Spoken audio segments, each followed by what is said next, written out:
আজকে এক্সপ্লেইন করব ভারতের অত্যন্ত জনপ্রিয় ওয়েব সিরিজ পঞ্চায়েতের সিজন 1, যার আইএমডিবিতে রেটিং রয়েছে 10-এর মধ্যে 8.9। এতে বোঝাই যাচ্ছে সিরিজটা কতটা চমৎকার। উত্তরপ্রদেশের এক গ্রাম ফুলেরা, সেখানে গ্রাম্য জীবনের সুন্দর পটভূমি, গ্রাম্য মানুষের নানা রকম কাহিনী, পঞ্চায়েত প্রধান ও শহরের মেধাবী ছেলের সচিব হয়ে আসার কাহিনী নিয়ে গড়ে উঠেছে এই ওয়েব সিরিজের গল্প। গল্পের কেন্দ্রীয় চরিত্র অভিষেক ত্রিপাঠী চরিত্রে অভিনয় করেছেন জিতেন্দ্র কুমার। সে শহুরে ছেলে, সবে ইঞ্জিনিয়ারিং পাশ করেছে, বেশ কিছু চাকরির জন্য আবেদনও করেছে, কিন্তু সিজিপিএ কম থাকায় পেছনে পড়েছে কর্পোরেট চাকরির দৌড় থেকে। তাই একরকম বাধ্য হয়েই হাতে থাকা একমাত্র চাকরির জন্য রাজি হতে হয় তাকে। গ্রাম পঞ্চায়েত সচিব হিসেবে চলে যান উত্তরপ্রদেশের গ্রাম ফুলেরায়। গল্পের দ্বিতীয় প্রধান চরিত্র ব্রিজভূষণ পাণ্ডে। এতে অভিনয় করেছেন রঘুবীর যাদব। ব্রিজভূষণ পাণ্ডে ফুলেরা গ্রামের পঞ্চায়েত প্রধান। প্রকৃতপক্ষে এই গ্রামের পঞ্চায়েত প্রধানের পদটি সরকার কর্তৃক নারীদের জন্য সংরক্ষিত হওয়ায় ব্রিজভূষণ পাণ্ডে তার স্ত্রী মঞ্জু দেবীকে নির্বাচনে দাঁড় করান এবং জিতেও যান। কিন্তু গৃহিণী মঞ্জু দেবী ঘরের কাজ সামলাতে ব্যস্ত থাকায় মূলত স্বামী পঞ্চায়েত পরিচালনা করেন। গ্রামের সবাই তাকেই পঞ্চায়েত প্রধানজি বলে ডাকেন। কাগজে কলমে প্রধান মঞ্জু দেবী হলেও গ্রামের আসল প্রধান তিনিই। তবে গ্রামের প্রধান তিনি হলেও বাড়ির প্রধান কিন্তু মঞ্জু দেবী। তাই প্রশাসনিক কাজে সবে কর্তা হলেও স্ত্রী মঞ্জু দেবীকে বেশ মেনে চলেন তিনি। গল্পে মঞ্জু দেবী চরিত্রে অভিনয় করেছেন নীনা গুপ্তা। কোনো অতিমানবীয় কাহিনী নয়, বরং গ্রামীণ সমাজের বাস্তবতার নিরিখে ফুটিয়ে তোলা হয়েছে গ্রামের প্রকৃত সমস্যাগুলো। অশিক্ষা, কুসংস্কার, বর্ণ বৈষম্য, লিঙ্গ বৈষম্য, এসব বিষয়ের চিত্রায়নে পরিচালক এতটাই সফল যে এক মুহূর্তের জন্য মনে হবে না অতিরিক্ত কিছু করা হচ্ছে। এ সিরিজের সবথেকে প্রশংসার দাবিদার গ্রামীণ জীবনের সারল্যের শৈল্পিক চিত্রায়ন। গ্রামের সাধারণ মানুষের সারল্য ও ছোট ছোট বিষয়ে সুখ খুঁজে পাওয়া দর্শকদের মুগ্ধ করবে। গ্রামীণ জীবনের সুখের এই অন্যরকম সংজ্ঞায়ন দর্শকদের গভীরভাবে ভাবতে বাধ্য করবে। তবে একটা বিষয় আলাদা করে বলতেই হয়, সিরিজের কোথাও কুসংস্কার, বৈষম্য ও অজ্ঞতা নিয়ে ব্যক্তিগত কোনো মতামত প্রতিষ্ঠার চেষ্টা করা হয়নি। কিন্তু সিরিজ শেষে দর্শক এসব সমস্যা নিয়ে ভাবতে বাধ্য হয়েছে। এবার তাহলে মুভির এক্সপ্লেনেশন শুরু করা যাক। মুভির শুরুতে দেখা যায় সিরিজের মেইন চরিত্র অভিষেক বাসে করে উত্তরপ্রদেশের একটা গ্রামে যাচ্ছে। সেখানে সে বারবার কন্ট্রাক্টরকে জিজ্ঞেস করে ফুলেরা গ্রাম আর কত দূরে। আসলে অভিষেকের চাকরি হয়েছে মাত্র 20,000 টাকা বেতনে, তাও এক প্রত্যন্ত গ্রাম অঞ্চলের পঞ্চায়েতের সচিব হিসেবে। গ্রামের নাম ফুলেরা। এতে মনটাই ভেঙে যায় অভিষেকের। তখন আমরা ফ্ল্যাশব্যাকে দেখি অভিষেক তার বন্ধুর সাথে একটা শপিং মলে কথা বলছিল। অভিষেক তার এই চাকরি নিয়ে খুবই হতাশাগ্রস্ত ছিল। এ নিয়ে তার বন্ধুর সাথে কথা বলছিল।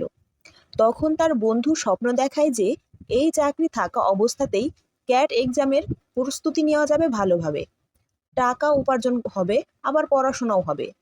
তাই অনিচ্ছা সত্ত্বেও রাজি হয়ে যায় অভিষেক। সিন আবারও বর্তমানে চলে আসে। বাস ফুলেরা গ্রামে চলে আসে। অভিষেক তার বাইকে করে পঞ্চায়েত অফিসে পৌঁছে যায়। সেখানে দুইজন লোক তার জন্য অপেক্ষা করছিল। একজন হলো বিকাশ, অভিষেকের অ্যাসিস্ট্যান্ট, আরেকজন হলো প্রহ্লাদ। যেহেতু গ্রাম অঞ্চল, তাই সিদ্ধান্ত হয় অভিষেক থাকবে পঞ্চায়েত অফিসের একটা রুমে। অফিসে এসে বাধে এক বিপত্তি, আর তা হচ্ছে পঞ্চায়েতের অফিস তালামারা। অফিস সহকারী এবং উপপঞ্চায়েত প্রধান উপস্থিত থাকলেও চাবি আসলে পঞ্চায়েত প্রধানের কাছে। পঞ্চায়েত প্রধান মঞ্জু দেবীকে ফোন করার কথা বলে অভিষেক, কিন্তু জানতে পারে যে মঞ্জু দেবী আসলে নামে মাত্র পঞ্চায়েত প্রধান, তার স্বামীই আসলে পঞ্চায়েত প্রধান। তো তার স্বামী মানে পঞ্চায়েত প্রধান আসেন পঞ্চায়েত অফিসে, কিন্তু বিপত্তির তখনও সমাধা হয়নি, কারণ তিনি মাঠে মলত্যাগ করতে গিয়ে চাবি ফেলে এসেছেন। তখন সবাই মিলে গিয়ে চাবি খুঁজে, কিন্তু কোথাও পাওয়া যায় না।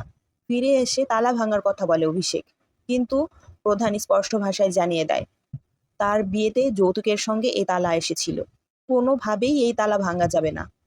তালা ভাঙলে তার সংসারও ভেঙে যাবে। অফিস সহকারী বিকাশকে নিজের বাইকের দিয়ে গঞ্জে পাঠায় তালা খোলার লোক আনতে। এমন সময় মঞ্জু ফোন দেয় তার স্বামীকে। চাবি হারানোর কথা শুনে মঞ্জু দেবী রেগে যায় এবং তার স্বামীর সাথে ঝগড়া শুরু করে দেয়। তখন প্রধানজি বলে আজকে রাতের মতো অভিষেককে তাদের বাড়িতে থাকতে দিতে, কিন্তু মঞ্জু রাজি হয় না, কারণ তার বড় একটা মেয়ে রয়েছে বাড়িতে। অন্যদিকে অভিষেকে দেখা যায় দোকানে গিয়েছে খাবার কিনতে। তখন দোকানদার তার পরিচয় জানতে চাইলে অভিষেক বলে সে পঞ্চায়েতের নতুন সেক্রেটারি। তখন দোকানে বসে থাকা এক বৃদ্ধ অভিষেককে বলে যে তার কিছু টাকা পঞ্চায়েত অফিসে আটকে আছে, আপনি তা পাওয়ার ব্যবস্থা করে দিন। লোকটার অবস্থা দেখে অভিষেকের মায়া হয়। সে লোকটাকে অফিসে দেখা করতে বলে। 2 ঘন্টা পর বিকাশ ফিরে আসে একা, তবে বাইকের ইন্ডিকেটর লাইট ভাঙ্গা নিয়ে। ঘটনা যা জানা যায় তা হচ্ছে তালা ঠিক করার লোক আসছিল ঠিকই, কিন্তু যাত্রাপথে ফোন মারফত জানা যায় যে লোকটার স্ত্রী গর্ভবতী এবং হাসপাতালে নেওয়া হয়েছে। তাই মানবতার খাতিরে দ্রুত বাইক চালাতে গিয়ে বর্তমানে সেই তালা ঠিক করার লোক এবং তার স্ত্রী একই হাসপাতালে ভর্তি, মানে বাইকে সেও অ্যাক্সিডেন্ট করেছে। তখন বাধ্য হয়েই তালা ভাঙার উদ্যোগ নিতে হয় সবাইকে, কিন্তু সেখানেও বিপত্তি। তালা ভাঙতে গিয়ে দরজা একদম পুরোটাই ভেঙে ফেলে। পুরো দরজা ভেঙে পড়ে সশব্দে। অবশেষে পঞ্চায়েত অফিস খুললেও ভেতরের পরিস্থিতি দেখে নিজের উপর রাগ আরো বাড়ে অভিষেকের। ফ্যান তো নাই, তার উপর চারদিকে ধুলোর আস্তর জমে গেছে। অন্তত থাকার মতো পরিস্থিতি নেই সেখানে। রাতে প্রধানের বাসায় দাওয়াত খেয়ে অফিসে নিজের রুমে ফিরে আসে অভিষেক।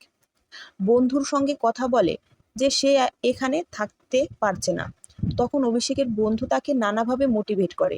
অবশেষে সে সিদ্ধান্ত নেয় কাজ শেষে সন্ধ্যায় পড়তে বসবে প্রতিদিন। আর ঠিক তখনই বিদ্যুৎ চলে যায়।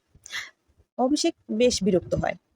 পরদিন সকালে বিকাশ পঞ্চায়েত অফিসে এসে অভিষেকের ঘুম ভাঙায়। সে বলে দুপুর হয়ে যাচ্ছে আর আপনি এখনো ঘুমাচ্ছেন। অভিষেক ঘড়ির দিকে তাকিয়ে দেখে মাত্র 9টা বাজে। পরের দৃশ্যে আমরা পঞ্চায়েত মিটিং দেখি। সরকার থেকে ফুলেরা গ্রামে 13টা সোলার লাইট বরাদ্দ দেওয়া হয়েছিল। 12টা লাইট কোথায় লাগাবে তা ঠিক করা হয়ে গেছে। বাকি একটা লাইট কোথায় লাগাবে তাই নিয়ে মিটিং বসেছে। অভিষেক চাইছিল 13 নম্বর লাইটটা পঞ্চায়েত অফিসের সামনে লাগানো হোক, কিন্তু একথা বলার আগেই সেখানকার একজন লোক প্রস্তাব দেয় লাইটটা ভূতের গাছের সামনে লাগানো হোক, আর সাথে সাথেই সবাই রাজি হয়ে যায়। অভিষেক ভূতের গাছের কাহিনী জানতে চাইলে প্রধানজি বলেন গ্রামের সবাই ভাবে গ্রামের পূর্ব দিকে একটা গাছে ভূত থাকে, তাই সন্ধ্যার পর সবাই ওই রাস্তা দিয়ে যেতে ভয় পায়। পরের সিনে দেখা যায় অভিষেক রাতে চার্জার লাইট দিয়ে পড়তে বসে। একটু পর তার লাইটের চার্জ শেষ হয়ে যায়। অভিষেক বিরক্ত হয়ে বই রেখে দেয়। পরদিন সকালে বিকাশ বলে যে প্রধানজি ভূতের গাছের কাছে লাইট লাগাতে চাচ্ছে আগামী নির্বাচনে সুবিধা নেওয়ার জন্য, যাতে তারা গ্রামের লোকের কাছে প্রচার করতে পারে যে ভূতের হাত থেকে তারা গ্রামকে বাঁচিয়েছে। তাহলে সবাই আবার তাদেরকে ভোট দিবে। অভিষেক বিকাশের কাছে জানতে চায় তাদের এই সিদ্ধান্তকে কিভাবে বদলানো যায়। অভিষেক বলে যে গাছ থেকে ভূত নামিয়ে দেন, তাহলেই হবে। রাতের বেলা অভিষেক ওই গাছের নিচে যায়, কিন্তু কিছুই খুঁজে পায় না। সে বুঝতে পারে এটা শুধুমাত্র একটা গুজব ছাড়া কিছুই না। এজন্য বিকাশকে নিয়ে সে একটা তদন্ত শুরু করে। তারা একজন শিক্ষককে খুঁজে পায়। সে নাকি ওই গাছে প্রথম ভূত দেখেছিল। শিক্ষকটিকে তার ভূত দেখার অভিজ্ঞতা বর্ণনা করতে বলে। শিক্ষকটি বলেন যে গাছটি মাটি থেকে উঠে তার পেছন পেছন আসতেছিল। অভিষেক বুঝতে পারে লোকটা মিথ্যা কথা বলছে। সে লোকটাকে দিয়ে সত্যি কথা বলানোর জন্য একটা প্ল্যান করে। সে শিক্ষককে বলে শহরে আমার একজন নতুন ডিএম এসেছে। সে আমার খুব ভালো বন্ধু এবং আমার সাথে প্রায়ই দেখা হয়। নতুন ডিএম মাঝে মধ্যেই জিজ্ঞেস করে গ্রামের স্কুল কেমন চলছে। এবার দেখা হলে বলবো স্কুলের বিজ্ঞান স্যার ভূতে বিশ্বাস করেন। এ বলে অভিষেক তার অফিসে চলে আসে। এদিকে দেখা যায় অভিষেকের বুদ্ধি কাজে লেগে গেছে।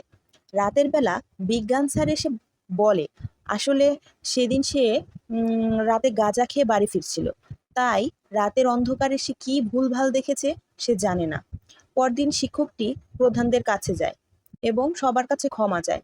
এরকম ভুলভাল মিথ্যে গুজব ছড়ানোর জন্য সবাই শিক্ষকটিকে মারতে আসে। সবাই এসে তার উপর হম্বিতম্বি শুরু করে দেয়।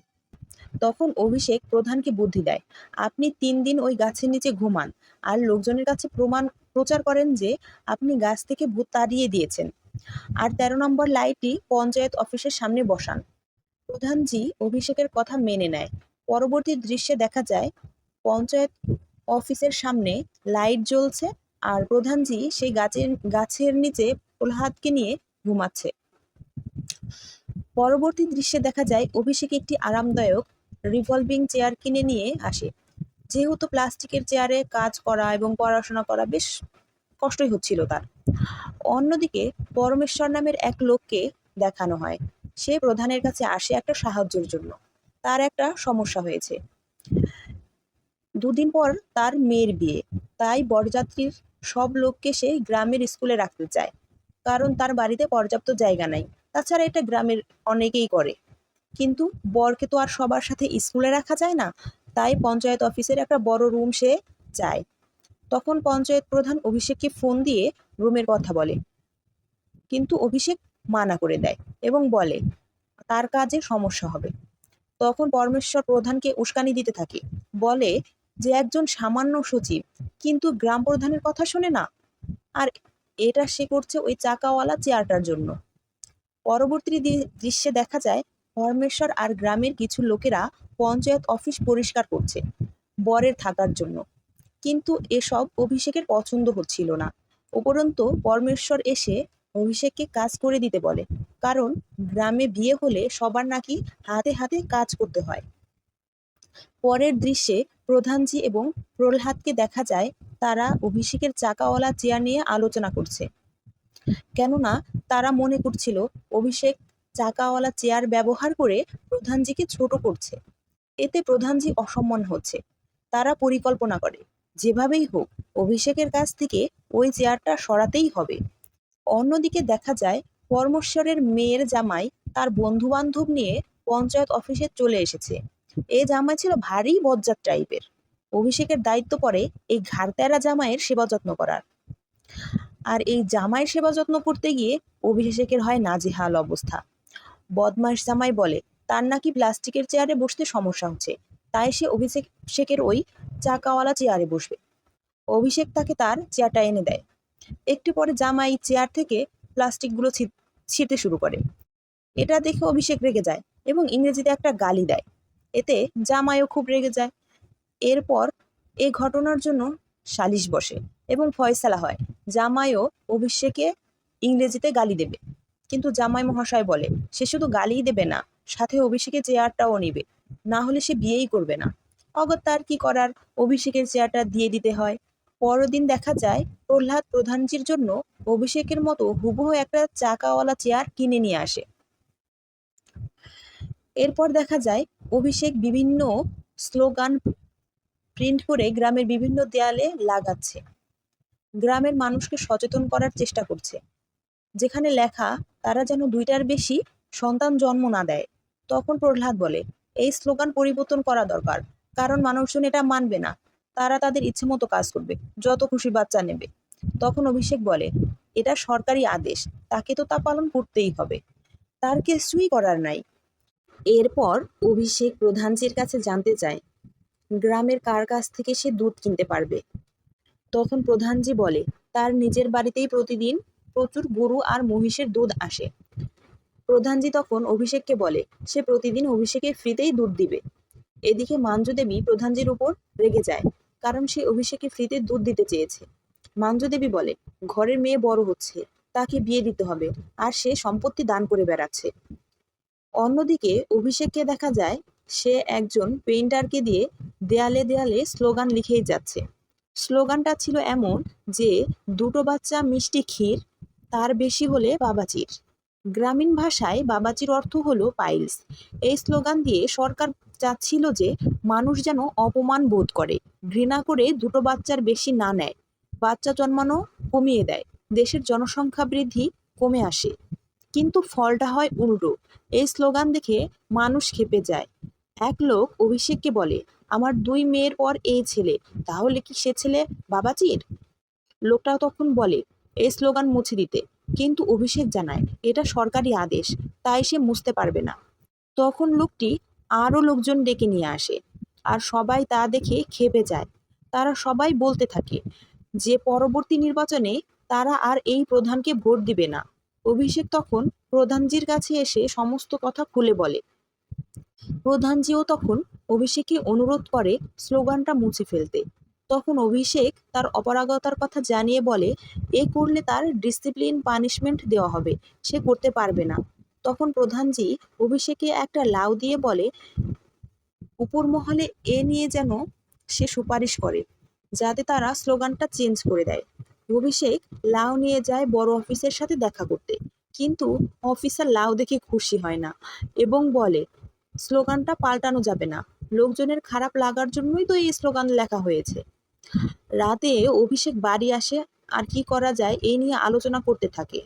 তারপর প্রধান মাঞ্জু দেবীকে বলে যে পরবর্তী নির্বাচনে সে হেরে যাচ্ছে।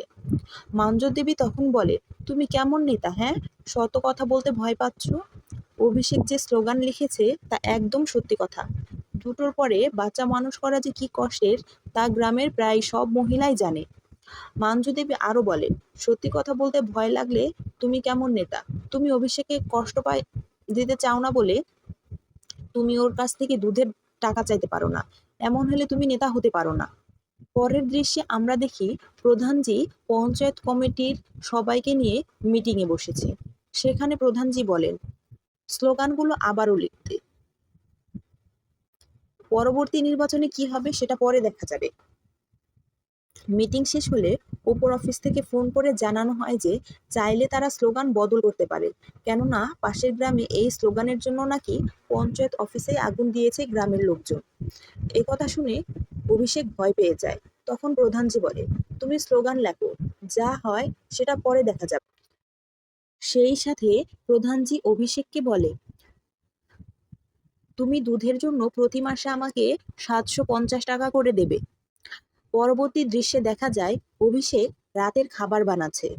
এমন সময় ফোনের নোটিফিকেশন এলে সে দেখে তার বন্ধু পার্টিতে গিয়ে সোশ্যাল মিডিয়ায় ছবি আপলোড করেছে, কারণ আজকে ছিল ছুটির দিন। এসব দেখে অভিষেকের মন খারাপ হয়ে যায়, তাই সে বাইরে গিয়ে 2 বোতল বিয়ার কিনে নিয়ে আসে। তারপর পঞ্চায়েত অফিসের সামনে বসে পড়ে, মোবাইল হাতে নিয়ে কিছু ছবি তোলে, কিন্তু সে আপলোড দেয় না এবং পঞ্চায়েত অফিসের সামনেই ঘুমিয়ে পড়ে। সকালে ঘুম ভাঙলে সে দেখে পঞ্চায়েত অফিসের দরজা খোলা এবং টেবিলে যে কম্পিউটার ছিল তা চুরি হয়ে গেছে।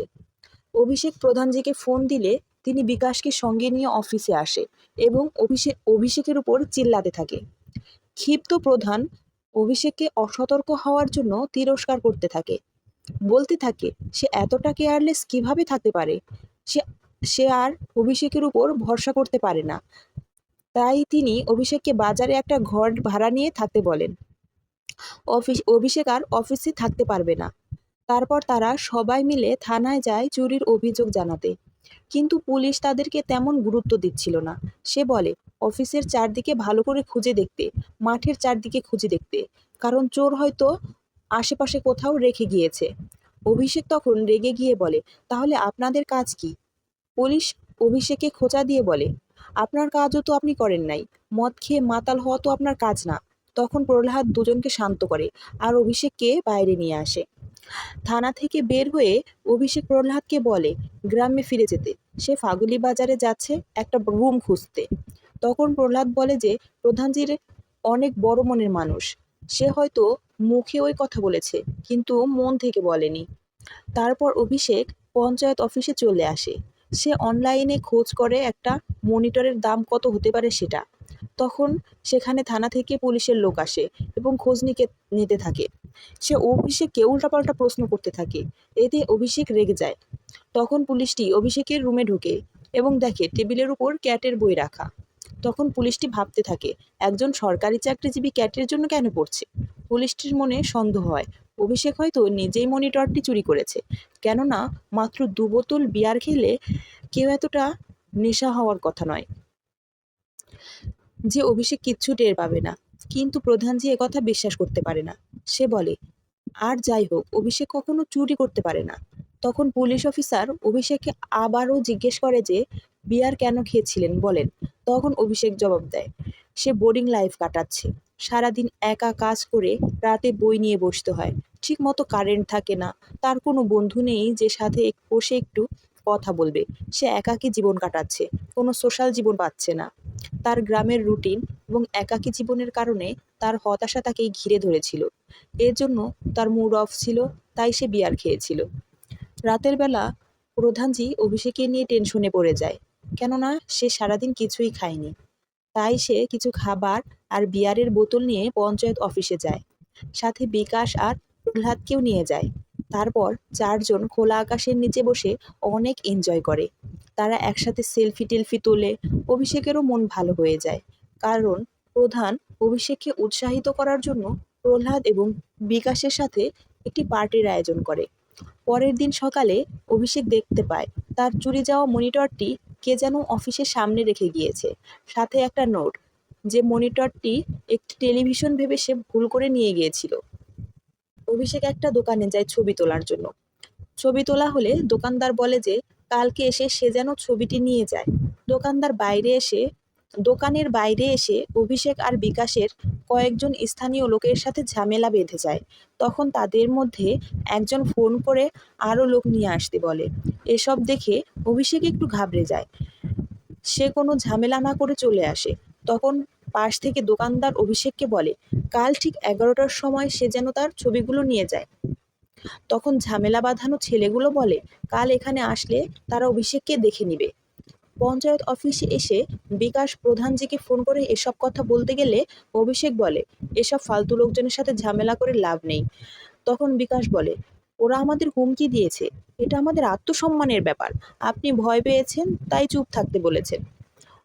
পরদিন অভিষেক দোকানে ছবি আনতে 11টায় না গিয়ে দুপুর 2টায় যায়। তখন ফটোগ্রাফার বলে যেহেতু তার গ্রামের ছেলেদের সাথে তার ঝগড়া হয়েছে, তাই তারা 11টার সময় এসে তাকে না পেয়ে তার ছবিগুলো ডিলিট করে দিয়েছে। আর তারা আমার ভাই বেরাদার, তাই আমি আর তোমার ছবি তুলব না। রাতের বেলা ছেলেগুলো ফোন দিয়ে অভিষেককে অনেক হুমকি দেয়। তখন অভিষেক রেগে গিয়ে বলে সে কাল তাদের দেখে নেবে। অভিষেক দেখে এখন আর প্রধানজিকে না জানিয়ে উপায় নেই, তাই প্রধানজিকে বিস্তারিত সব খুলে বলে। তখন প্রধানজি বিকাশ, প্রহ্লাদ আর অভিষেক কেলে যায় ছেলেদের মোকাবেলা করতে। হাতে একটা রাইফেল ছিল, কিন্তু ছেলেরা বুঝতে পারে এটা নকল রাইফেল। তাই তারা প্রধানজির হাত থেকে রাইফেল কেড়ে নিয়ে প্রধানজিকে ধাক্কা দিয়ে ফেলে দেয়। তখন অভিষেক প্রচুর রেগে যায় আর রাইফেল দিয়ে ছেলেগুলোকে পিটাতে থাকে। অভিষেকের এই পাগলা রূপ দেখে ছেলেগুলো ভয় পেয়ে যায় আর অভিষেকের কাছে ক্ষমা চায়। পরের দৃশ্যে আমরা দেখি ওই ফটোগ্রাফার এখন অভিষেকের ছবি তুলছে এবং অভিষেক ক্যাটের জন্য অ্যাপ্লিকেশন করে। পরের দিন দেখা যায় পঞ্চায়েত অফিসে বসে প্রধানজি আর বিকাশ মালকোপুর গ্রামের একটা ছেলেকে নিয়ে আলোচনা করছে, যার সাথে পঞ্চায়েত প্রধানের মেয়ের বিয়ে ঠিক করতে চাচ্ছে। কিন্তু ছেলের বাবা অনেক টাকা পঞ্চাচ্ছে। ছেলে 80,000 টাকা বেতন পায়, তাই সে 20 লাখ টাকা যৌতুক চাইছে। তখন বিকাশ অভিষেককে জিজ্ঞেস করে সে হলে কত টাকা যৌতুক চাইতো। অভিষেক তখন বলে সে কোনো যৌতুকই চাইতো না।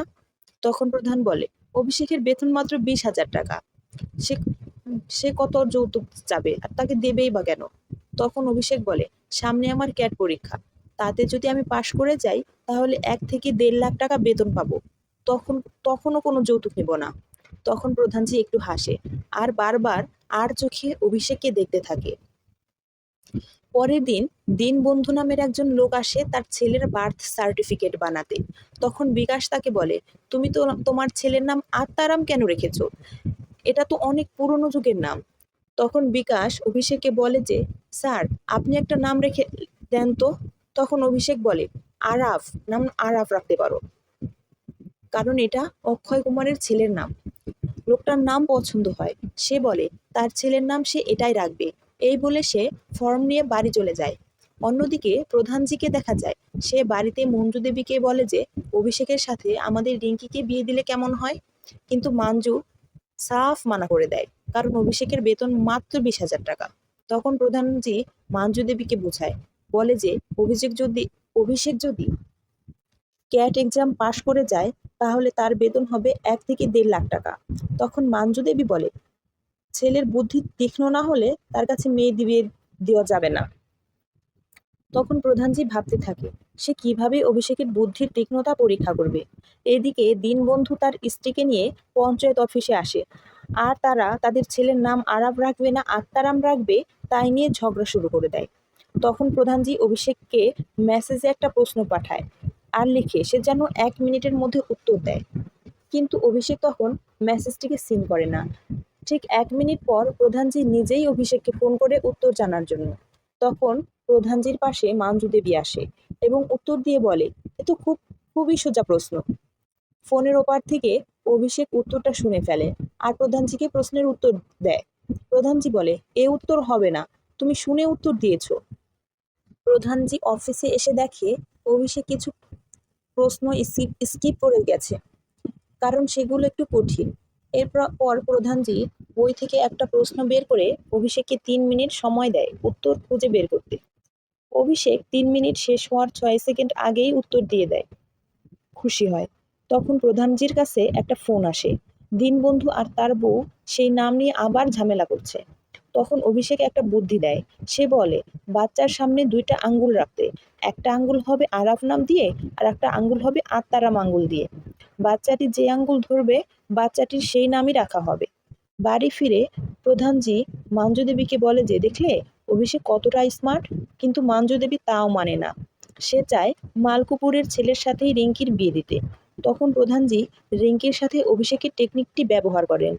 এক আঙ্গুলে অভিষেকের নাম, আরেক আঙ্গুলে মালকুপুরের ছেলের নাম বলে রিঙ্কির সামনে যায় এবং তাকে একটা আঙ্গুল ধরতে বলে। রিঙ্কি তখন ঘুমের মধ্যে ছিল, সে অভিষেকের নামওয়ালা আঙ্গুলটি ধরে, অন্যদিকে ওই বাচ্চাটা আরাব নামের আঙ্গুলটি ধরে।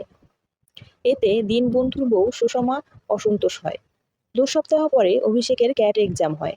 এক্সাম দিতে এসে অভিষেক দরজা বন্ধ করে শুয়ে থাকে, কারণ তার ক্যাট এক্সাম ভালো হয় নাই। পরের দৃশ্যে আমরা দেখি অভিষেক আর বিকাশ অফিসে বসে কাজ করছে। অভিষেকের ক্যাট এক্সাম শেষ হয়েছে 2 মাস ধরে, কিন্তু তার মন খারাপই এখনো কাটেনি। তাই বিকাশ চেষ্টা করে অভিষেকের মন ভালো করার। বিকাশ বলে, আপনি আবারও ক্যাটের প্রস্তুতি নেন, আমি শিওর এবার আপনি টিকে যাবেন। এসব কথা অভিষেকের সহ্য হচ্ছিল না, তাই সে বিকাশের উপর রেগে যায় এবং তার উপর চিল্লাচিল্লি শুরু করে দেয়। একটু পর তারা বাইরে এসে একটা ব্যানার টানায়। অভিষেক তখন বিকাশের কাছে ক্ষমা চায়। পরদিন মাঞ্জু দেবীর কাছে যায় কিছু টিপছাপ নেওয়ার জন্য। তখন মাঞ্জু দেবী অভিষেককে একটু খোঁচা মারে, কারণ সে ক্যাট পরীক্ষায় পাশ করতে পারেনি। তখন অভিষেকও তাকে খোঁচা মারে, বলে যে, আপনি তো নামে মাত্র প্রধান, সবকিছু তো আপনার স্বামীই দেখে। এই জাতীয় দিবসে তো আপনার স্বামীই পতাকা উত্তোলন করবে। এই কথাগুলোকে এই কথাগুলো মাঞ্জু দেবীকে সূচ ফোটানোর মতো করে খোঁচা দেয়। সে এসব ভাবতে থাকে, আসলে তো পতাকা উত্তোলন তো কঠিন কিছু না, কিন্তু পতাকা উত্তোলনের সময় জাতীয় সঙ্গীত গাইতে হয়, যা মাঞ্জু দেবী পারেন না। এদিকে বিজয় দিবসের আর মাত্র 2 দিন বাকি আছে, তার মধ্যে তাকে জাতীয় সঙ্গীত মুখস্থ করতে হবে। দেবীকে জাতীয় সঙ্গীত মুখস্থ করাতে থাকে, কিন্তু কোনোভাবেই পারে না। সে একই ভুল বারবার করতে থাকে। জাতীয় দিবসের দিন প্রধানজি আর প্রহ্লাদ সেজেগুজে চলে আসে পতাকা উত্তোলন করার জন্য। অভিষেক ফোন করে মাঞ্জু দেবীকে অফিসে আসতে বলে। এদিকে গ্রামের মেন রোড দিয়ে ডিএম যাচ্ছিল। সে বিজয় দিবসের ব্যানার দেখতে পায়। ব্যানারে প্রধানজির ছবি দিয়ে নিচে গ্রাম প্রধানের স্বামী লেখা ছিল। ডিএম তখন ড্রাইভারকে গাড়ি ঘুরিয়ে ফুলেরা গ্রামে নিয়ে যেতে বলে। প্রধানজি যখনই পতাকা উত্তোলন করতে যাবে, তখন ডিএম চলে আসে আর প্রধানজির উপর চিল্লাচিল্লি শুরু করে দেয়। তাকে অফিসের বাউন্ডারির বাইরে পাঠিয়ে দেয়। তারপর ডিএম অভিষেকের উপর চিল্লাচিল্লি শুরু করে এবং অভিষেককে সাসপেন্ড করে দেয়। তখন সেখানে মাঞ্জু দেবী চলে আসে আর বলে, প্রতি বছর সেই পতাকা উত্তোলন করে।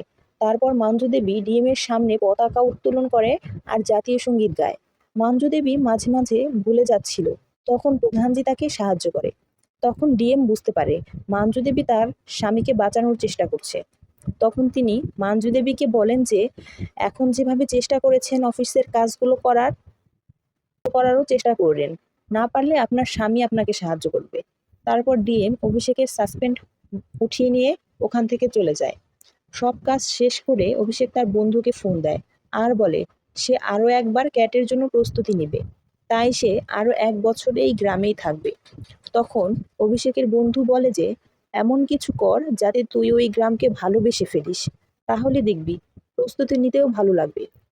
তারপর অভিষেক অফিসের পাশে একটা পুরানো টাওয়ারে ওঠে। সবাই বলে ওখান থেকে নাকি গ্রাম দেখলে গ্রামের প্রতি প্রেম হয়ে যায়। অভিষেক টাওয়ারে দাঁড়িয়েছিল, তখন সে পাশে একটা মেয়ের গলার আওয়াজ পায়। অভিষেক চমকে গিয়ে জিজ্ঞেস করে, কে ওখানে? তখন মেয়েটির দিকে ক্যামেরা ধরলে মেয়েটি বলে যে, আমি রিঙ্কি, প্রধানের মেয়ে। রিঙ্কিকে দেখে অভিষেকের মুখে একটা শান্তির হাসি ফুটে ওঠে। অভিষেক বুঝতে পারে এবার সে সত্যিই গ্রামের প্রেমে পড়ে যাবে, সেই সাথে রিঙ্কিরও। এর মধ্যে দিয়ে পঞ্চায়েত সিজন 1 শেষ হয়ে যায়। পরবর্তী সিজনের গল্পটি দেখতে চাইলে আমার চ্যানেলটিকে সাবস্ক্রাইব করে রাখতে পারেন। আজকের মতো টাটা, বাই বাই।